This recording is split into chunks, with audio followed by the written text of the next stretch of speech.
What's up everybody, Silver here with another Halo Master Chief Collection Achievement Guide. This time we're doing Go Chief Gun It, which is in Halo 3, beat the par time on the level Halo. So this is the last level in Halo 3. So start it up, you could do it on any difficulty. I've chosen to do it on easy, you could have any skulls on, I have none on. And I started off this mission with guns that you don't normally have when you start up this mission randomly. That's because I finished the level Cortana, and those are the guns that I finished Cortana with, so they carried over to this level. But in either case, I always go back and switch out for a BR and a shotgun anyway. There's a bunch of weapons actually strewn about the crashed Pelican behind you when you start this level. So start it up. I'm doing this on easy. You can do it on any difficulty. You can do it with any skulls on. I'm doing it with none on. And we are passing the 7th terminal and the skull in this level on the right. If you just hug the right wall, you'll come across two kind of caves, and that will be where the terminal and the skull reside, along with an Easter egg, which is also an achievement. So anyway, the first flood form to drop down is this brute flood form with a hammer, so I like to grab that. It's very useful, but we're basically going to run up and just go up to the top of the pyramid without stopping to kill any enemies for the most part. There is a way to grenade jump up to the top of the level on the left side of the pyramid. Not to the top, but you kind of grenade jump up halfway-ish. But we're not going to do that here. There's no reason to do any crazy tricks. We're doing it on easy, so we can minimize the amount of tricks that we have to do. We have 20 minutes to complete this, so let's get to it. We already are getting to it. So on your trek up to the top, you're going to want to try to grab a brute shot. There's usually a brute shot guy right here, so I'm going to go grab this right now. This is actually the best weapon to have in this section because it is great for meleeing enemies to death. Just with one hit, you could kill most enemies. The only person or enemy type that you can't really kill in one hit is probably the Covenant, or not the Covenant, there's a wide variety of Covenant. It's probably the elite flood forms because of the fact that they have energy shields, so it takes multiple hits to take them out usually. But all other enemies, including the gigantic tank forms, the flood forms that look like big hunters, even those guys will go down in one hit with one smack from the brute shot, because of the fact that it has that nice blade on the bottom of it, so it has higher melee attack. So you can see I'm just running around. Usually everything dies in one hit, so you can see right there, even that big tank form I just killed, it only took one hit to kill him. There's other weapons that have a blade on the bottom of it, like the spike rifle. There's also the mauler, and the hammer itself actually has a spike on the bottom of it. But the brute shot is definitely the best one to have. It's kind of a good mix of melee attack, which is what we're going to do most of the time. And also, you could actually shoot it as a gun, unlike you could do with a hammer. Hammers, you can't shoot, but, you know, brute shots you can. So you got the option to melee or shoot. So we're just going to smack that guy. You can see he died in one hit. You want to deploy those auto sentries because they help out. Down here is invincibility, so you could use that if you need to. I'm going to end up not using it, but I'm just going to keep it around just in case I get into a sticky situation and I end up needing to deploy it or risk death. So obviously I want to be invincible and not dead. But we're just going to wait here. I like to start off on the right side here, or I guess the left side when you're approaching the pyramid. Depends on how you're looking at it, I guess. And there's a bunch of enemies that just start piling on to the top here. They jump up from below, and I'm just following this guy around. He is juking and jiving, but just pretty much just run up to everybody and just smack them. So we're going to smack these guys, smack that guy, smack that guy.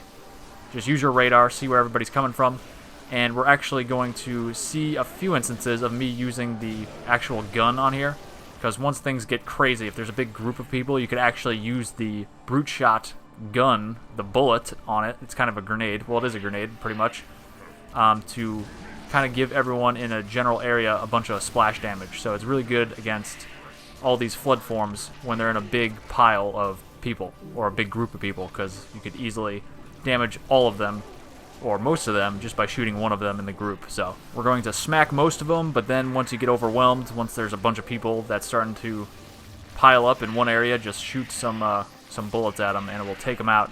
And it will probably kill them in one hit, too. If they're the brute or the human, or possibly even the elite form, they'll die in one hit. The pure forms may not die in one hit. The pure forms are the ones that are pure flood. They are the spider-looking one, the one that shoots at you with the spikes on it, and it is stationary, and also the gigantic tank form. They're the three that kind of transform into each other. But we have cleared out this area already, and I'm going to speed this part up because it's us just walking to the control room. And then we got to fight Guilty Spark, and actually the Gravemind talks to us a little bit here too, so that's annoying and slows us down. I started brute-shotting myself to try to get myself to move a little quicker through that section. But it didn't really save any time there. But just move over here, skip the cutscene. He is now against us. And you can pretty much just stand here. And he might nick you a little bit, but it doesn't really hurt you at all, so you really just stand there and take as many hits as possible. And you'll still be totally fine by the time Johnson lasers Guilty Spark and allows you to move forward. So once that happens, walk up to Johnson, exchange one of your weapons for a Spartan laser, and just laser Guilty Spark 3 times, and it will kill him. So I like to just run up right to him, so it's kind of hard to miss when he's right in front of you. And that is it. 3 shots, and he's dead. I like to give Johnson a battle rifle to die with, because I feel like that's his weapon. That's the weapon he has on Contact Harvest, the 5th Halo novel, so I give him that all the time, just so he can die with his trusty battle rifle. Because whatever you end up having as a weapon at the end of that is totally negated. You just start off with an assault rifle, which I don't understand why, but whatever. I like to grab dual plasma rifles at this point, because they're actually very effective against Flood. The Flood are kind of impervious, not impervious, but they're very unaffected by carbine rounds or battle rifle rounds. Any weapon you think would be powerful, they're not really that effective against the Flood. But dual wieldable weapons are actually very effective against them. I think it was Bungie's way of trying to balance the sandbox and kind of give dual wieldable weapons a purpose in the campaign. But in any case, I'm pretty much just running by most of them anyway. But just know that they are pretty effective against them. If you end up needing to shoot people, I shoot some of them. They're also very effective against the Sentinels as well. Even on Legendary, they're very effective. Very weird. I guess it's because they're plasma-based, but here we go. Moving into the structure here. We are going to run by all of these people, and we're just going to run straight through the carrier forms and just shoot them. I still have my invincibility, so just, you know, in case I need to whip that out, play that wild card.